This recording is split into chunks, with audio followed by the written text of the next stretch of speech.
오늘은 이재명 정부의 주택담보대출 정책 변화에 대해 알아보겠습니다. 이재명 정부는 부동산 시장 안정을 위해 강력한 대출 규제 정책을 시행하고 있습니다. 최근 서울 아파트 가격 급등에 대한 긴급 처방으로 가계 부채 증가를 억제하고 투기 수요를 차단하는 데 목표를 두고 있습니다. 첫째, 주택담보대출 한도 제한입니다. 수도권 및 규제지역 주택의 주택담보대출 최대 한도를 6억 원으로 일괄 제한합니다. 다주택자 규제도 강화됩니다. 2주택 이상 보유자가 추가 주택을 구입하거나 1주택자가 기존 주택을 6개월 이내에 처분하지 않고 추가 주택을 구입하는 경우 주택담보대출이 금지됩니다. 둘째, 갭투자 차단입니다. 갭투자에 악용되는 조건부 전세대출이 수도권 및 규제지역에서 금지됩니다. 전세를 끼고 집을 사는 행위, 즉 갭투자를 막기 위해 소유권 이전 조건부 전세대출이 금지됩니다. 셋째, 실거주 의무 강화입니다. 수도권에서 주택담보대출을 받아 주택을 구입할 경우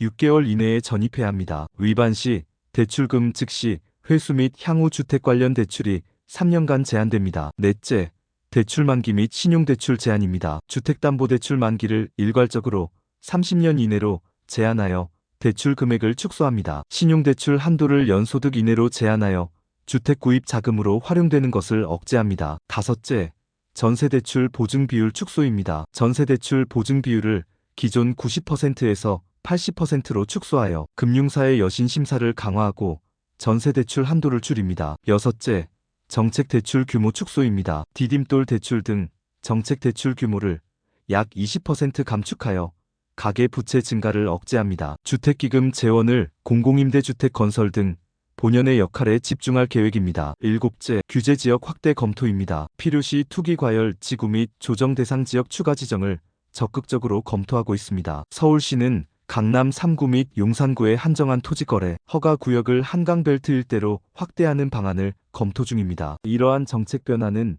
수요 억제 효과를 가져올 것으로 예상되지만 6억 원 이하 주택에 대한 수요 증가, 신용대출 증가 등 풍선 효과에 대한 우려도 제기되고 있습니다. 서울 외곽 지역으로 매수세가 옮겨갈 수 있다는 분석도 있습니다. 또한 대출 규제로 인해 매수 접근이 어려워지면서 전월세 수요가 증가하고 전월세 가격 상승을 유발할 수 있다는 분석도 있습니다. 고가주택과 저가주택, 수도권과 지방 간의 부동산 시장, 양극화가 심화될 수 있다는 우려도 있습니다. 결론적으로 이재명 정부의 주택담보대출 정책 변화는 대출 규제 강화를 통해 부동산 시장을 안정화하려는 시도로 평가됩니다.